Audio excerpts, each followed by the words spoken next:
फातिमा की रानी माँ, प्रभु यीशु की माँ, आसरा तू ही है माँ।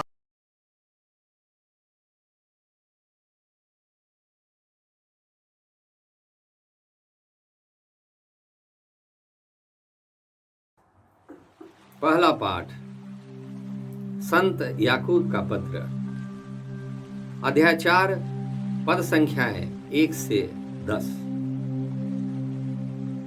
आप लोगों में द्वेष और लड़ाई झगड़ा कहां से आता है? क्या इसका कारण यह नहीं है कि आपकी वासनाएं आपके अंदर लड़ाई करती हैं? आप अपनी लालसा पूरी नहीं कर पाते और इसीलिए हत्या करते हैं। आप जिस चीज के लिए ईर्ष्या करते हैं उसे नहीं पा सकते हैं और इसीलिए लड़ते झगड़ते हैं। आप प्रार्थना नहीं करते, इसलिए आप लोगों के पास कुछ नहीं है। जब आप मांगते भी हैं तो इसलिए नहीं पाते हैं कि अच्छी तरह से प्रार्थना नहीं करते। आप अपनी वासनाओं की तृप्ति के लिए धन की प्रार्थना करते हैं। रे कपटी तथा बेईमान लोगों, क्या तुम यह नहीं जानते कि संसार से मित्रता रखने का अर्थ है ईश्वर से बैर करना? जो संसार का मित्र होना चाहता है वह ईश्वर का शत्रु बन जाता है।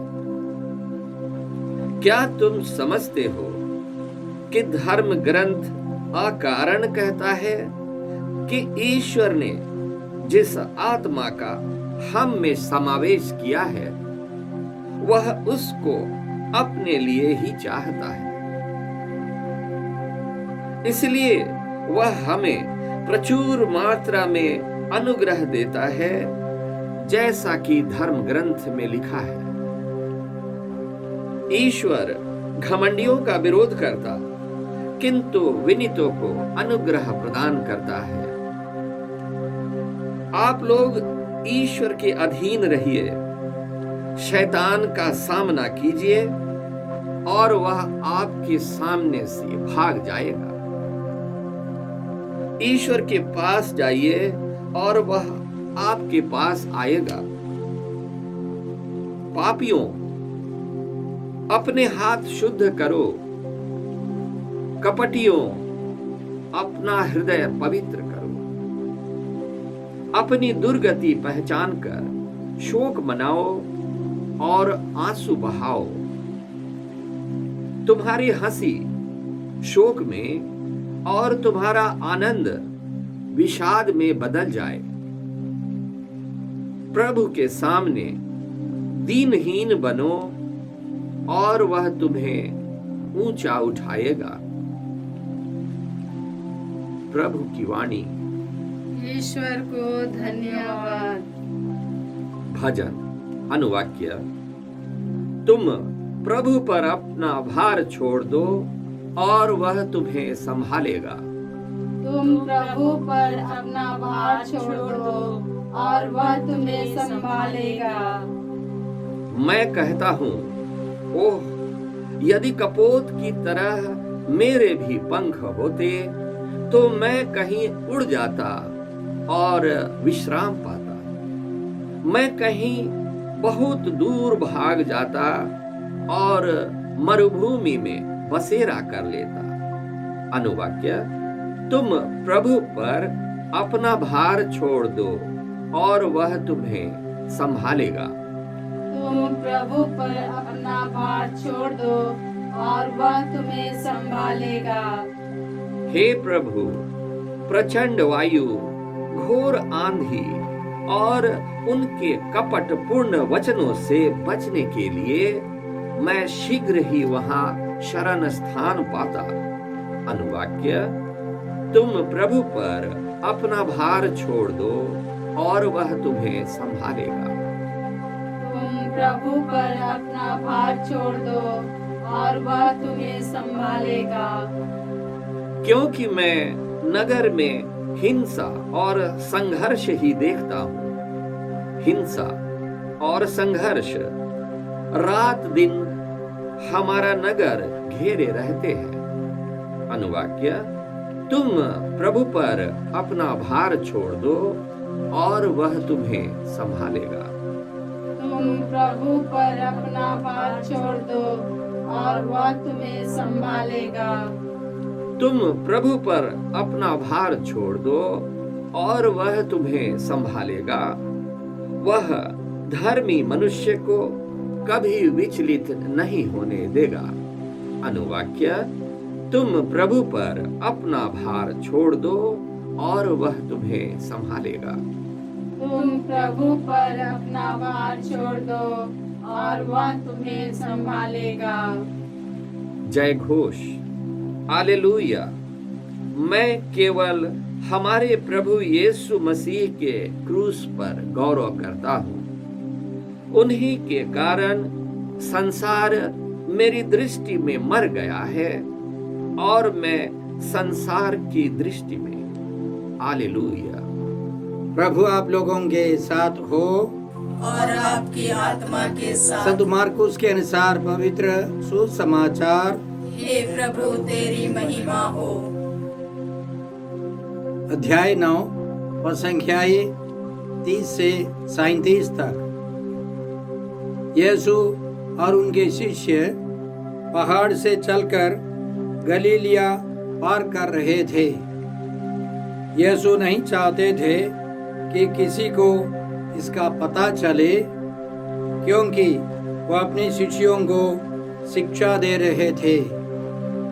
यीशु ने उनसे कहा, मानव पुत्र मनुष्यों के हवाले कर दिया जाएगा।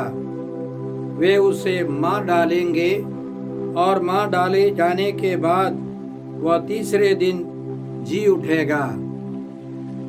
शिष्य यह बात नहीं समझ पाते थे, किंतु यीशु से प्रश्न करने में उन्हें संकोच होता था। वे कफरनाहुम आए। घर पहुंचकर यीशु ने शिष्यों से पूछा, तुम लोग रास्ते में किस विषय पर विवाद कर रहे थे? वे चुप रह गए, क्योंकि उन्होंने रास्ते में इस पर वाद विवाद किया था कि हम में सबसे बड़ा कौन है। यीशु बैठ गए और 12 को बुलाकर उन्होंने उनसे कहा, यदि कोई पहला होना चाहे तो वह सबसे पिछला और सबका सेवक बने। उन्होंने एक बालक को शिष्यों के बीच खड़ा कर दिया और उसे गले लगाकर उनसे कहा, जो मेरे नाम पर इन बालकों में से किसी एक का भी स्वागत करता है वह मेरा स्वागत करता है, और जो मेरा स्वागत करता है वह मेरा नहीं बल्कि उसका स्वागत करता है जिसने मुझे भेजा है। प्रभु का सुसमाचार। हे क्रिस्त तेरी स्तुति हो। जय यीशु क्रिस्त में प्रिय भाई और बहनों, आज का पहला पाठ संत याकूब के पत्र से है। अध्याय 4 और संख्याएं 1 से 10 तक। इन 10 वचनों में बहुत सारे रहस्य छिपे हैं। सबसे पहले संत याकूब हमें यह सिखाते हैं। उनका कहना है, आप लोगों में द्वेष और लड़ाई झगड़ा क्यों? क्या इसका कारण यह नहीं है कि आपकी वासनाएं आपके अंदर लड़ाई करती हैं? हम लड़ाई झगड़ा करते हैं, बुरे काम करते हैं, क्योंकि हमारे अंदर बुरी वासनाएं हैं, हमारे अंदर संघर्ष है। हम देखते हैं हमारे समाज में या क्लासरूम में जो बच्चा या समाज में जो व्यक्ति बहुत लड़ाई झगड़ा करता है, उसके अंदर बहुत सारी बुरी वासनाएं हैं। टूटे परिवार से आने वाले या माता पिता से प्यार नहीं मिलने वाले व्यक्ति के अंदर बहुत संघर्ष है। ऐसा व्यक्ति बहुत आसानी से बुरे कामों में फंस जाता है। इसलिए हमें समझना है कि हमारी बुरी वासनाओं को दूर करना है। हम अकेले अपने आप यह नहीं कर सकते। इसलिए संत पौलुस रोमियो के नाम पत्र अध्याय 8 में हमको समझाते हैं, यदि आप शरीर की वासनाओं के अधीन रहकर जीवन बिताएंगे तो अवश्य मर जाएंगे, लेकिन यदि आप आत्मा की प्रेरणा से शरीर की वासनाओं का दमन करेंगे तो आपको जीवन प्राप्त होगा। हर एक व्यक्ति के अंदर बुरी वासनाएं हैं और हर एक व्यक्ति अपने आप पवित्र नहीं हो सकता। उसे पवित्र आत्मा की कृपा शक्ति चाहिए। पवित्र आत्मा की शक्ति से वह बुरी वासनाओं का दमन कर सकता है तो उसे जीवन मिलेगा। हम यह कृपा मांगते हैं कि हम लोग बुरी वासनाओं से दूर रहें, लड़ाई झगड़ा बुरी आदतों से सब दूर रहें।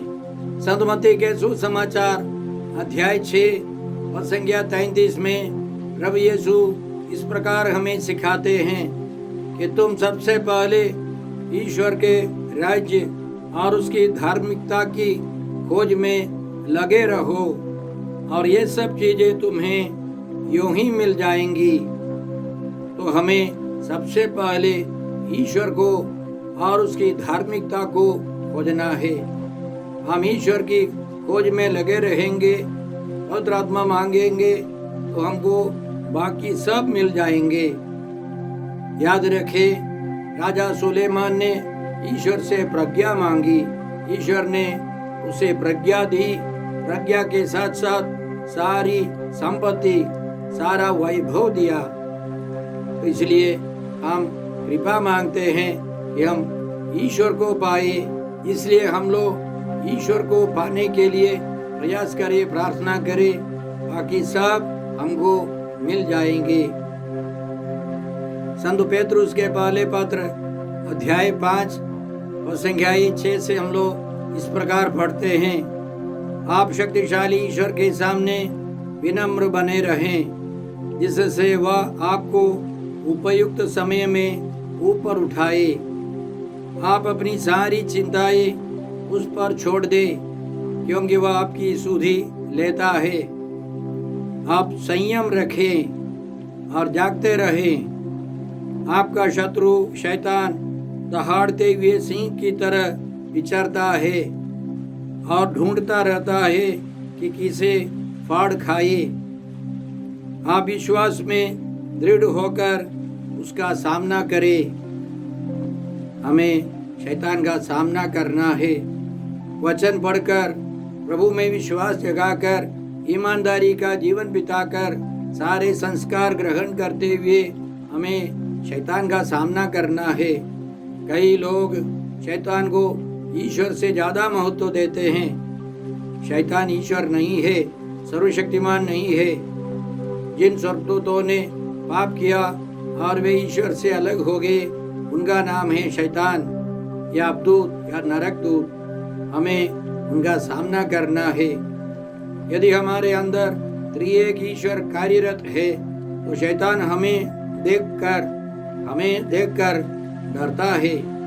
उसे डरना है, वो हमसे भाग जाएगा। इसलिए हमें शैतान का सामना करना है। आज के पहले पाठ का सबसे अंतिम वचन है, प्रभु के सामने दीनहीन बने और वह आपको ऊंचा उठाएगा। बाइबल का एक मुख्य विषय है, हमें विनम्र रहना है। ईश्वर हमें उपयुक्त समय ऊपर उठाएगा। ईश्वर चाहता है कि हम विनम्र रहें।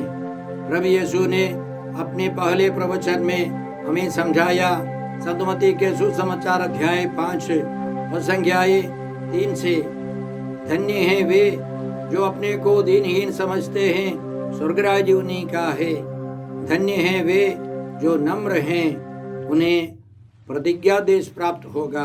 प्रभु यीशु मरने तक, क्रूस मरण तक विनम्र रहें। हमारा रास्ता यीशु का रास्ता है। हम प्रभु से कृपा मांगते हैं कि हम भी उनके समान नम्र बने रहें। आज के सुसमाचार में प्रभु यीशु ने दूसरी बार अपने दुख भोग, मृत्यु और पुनरुत्थान के बारे में भविष्यवाणी की। प्रभु ने कहा, मानव पुत्र मनुष्यों के हवाले कर दिया जाएगा, वे उसे मार डालेंगे और मार डाले जाने के बाद वह तीसरे दिन जी उठेगा। यह सुसमाचार है। प्रभु यीशु के दुख भोग, मृत्यु और पुनरुत्थान अच्छा समाचार है। जब हम लोग अच्छे समाचार की घोषणा करते हैं, सुसमाचार की घोषणा करते हैं, तो खराब समाचार चला जाता है। सुनने वालों के अंदर हलचल होता है, उनके अंदर जो शैतानी बंधन है वह सब बाहर आने लगता है। इसलिए जब यीशु ने सुसमाचार की घोषणा की तो उनके शिष्यों के अंदर जो लालच था, जो अहंकार था, वह सब बाहर आने लगा। इसलिए वे रास्ते में वाद विवाद कर रहे थे कि हम में सबसे बड़ा कौन है।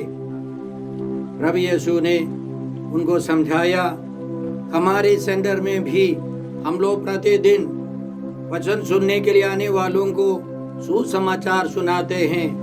प्रभु यीशु के दुख भोग, मृत्यु और पुनरुत्थान के बारे में हम घोषणा करते हैं। संत पौलुस ने कुरिन्थ के लोगों को सुसमाचार सुनाया। कहा जाता है 25,000 लोगों ने प्रभु यीशु में विश्वास कर बपतिस्मा ग्रहण किया।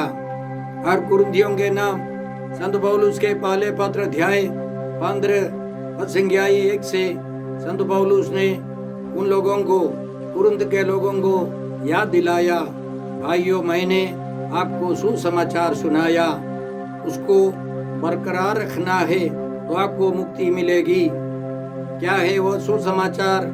यीशु मसीह हमारे पापों के प्रायश्चित के लिए मरे, जैसा कि धर्म ग्रंथ में लिखा है।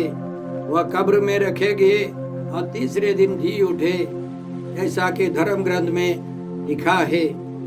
ईश्वर की योजना थी। सुसमाचार प्रभु यीशु है। प्रभु यीशु के दुख भोग, मृत्यु और पुनरुत्थान है। हमारे सेंटर में जब हम लोग प्रभु यीशु के सुसमाचार की घोषणा करते हैं तो रोगी चंगे हो जाते हैं, शैतानी बंधन खुल जाते हैं। पीने वाले पियक्कड़ लोग पीना बंद कर देते हैं, बुरी आदतों से वे मुक्ति पाते हैं, क्योंकि सुसमाचार के द्वारा ही हम मुक्ति पा सकते हैं। इसलिए प्रभु यीशु ने अपने शिष्यों को बुलाकर इस प्रकार कहा, जो पहला होना चाहता है वह सबसे पिछला और सबका सेवक बने। जैसे हम लोगों ने पहले पाठ में सुना है, हर एक व्यक्ति को नम्र बनना है। जो सबसे बड़ा व्यक्ति बनना चाहता है वह सबसे पिछला बने, सबसे नीचे का मनोभाव रखे, विनम्र रहे। जो मेरे नाम पर इन बालकों में किसी एक का भी स्वागत करता है वह मेरा स्वागत करता है, और जो मेरा स्वागत करता है वह मेरा नहीं बल्कि उसका स्वागत करता है जिसने मुझे भेजा है, वह पिता ईश्वर है। बालक का स्वभाव क्या है? वे विनम्र हैं, वे सीधे साधे हैं, वे अपने माता पिता या अधिकारियों की बात मानते हैं। हमें बालकों को स्वीकार करना है, या बालकों जैसे सिंपल लोगों को, साधारण लोगों को स्वीकार करना है। हमको भी साथ साथ विनम्र रहना है। हम यह कृपा मांगते हैं। हे अब्बा पिता, हे प्रभु यीशु, हे पवित्र आत्मा ईश्वर, आज के सारे पवित्र वचनों के लिए हम तुझे धन्यवाद देते हैं और प्रार्थना करते हैं कि हम भी तेरे समान विनम्र रहें, तेरे सुसमाचार में विश्वास कर मानव जाति की सेवा कर सके। हम यह प्रार्थना करते हैं प्रभु क्रिस्त के द्वारा। हमारे प्रभु यीशु क्रिस्त की कृपा, ईश्वर का प्रेम और पवित्र आत्मा का साहचर्य आप सबों को प्राप्त हो। आमीन।